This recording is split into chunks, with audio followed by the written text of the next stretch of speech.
In today's video, I will walk you through how to change your passcode lock password on Telegram. Please like and subscribe if this video helps you. If you already use Passcode Lock to protect your Telegram account, it's a good idea to update your passcode from time to time, especially if you think someone else may know it. Changing your passcode only takes a few moments and helps keep your chats and personal information secure. To begin, open the Settings menu in Telegram.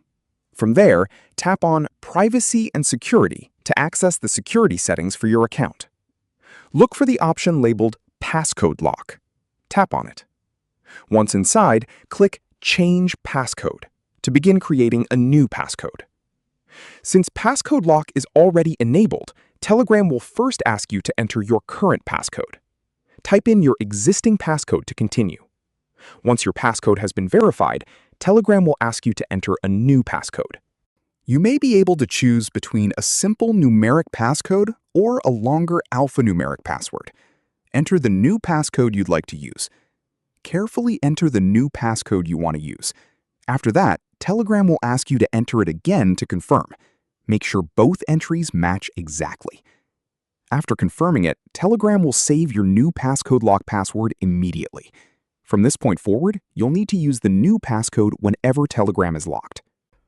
Before leaving the settings, it's a good idea to remember your new passcode. If you forget it, accessing the protected account may become more difficult, depending on your device and Telegram version. After you've finished, simply exit the settings menu. Your new Passcode Lock password is now active, and your Telegram app will continue protecting your conversations using the updated passcode. And that's all there is to it. Changing your Passcode Lock password is a simple way to keep your Telegram account secure and ensure that only you can access your private conversations. If this video helped you, don't forget to like this video, subscribe to the channel, and turn on notifications so you never miss another helpful Telegram tutorial. Thanks for watching, and I'll see you in the next video.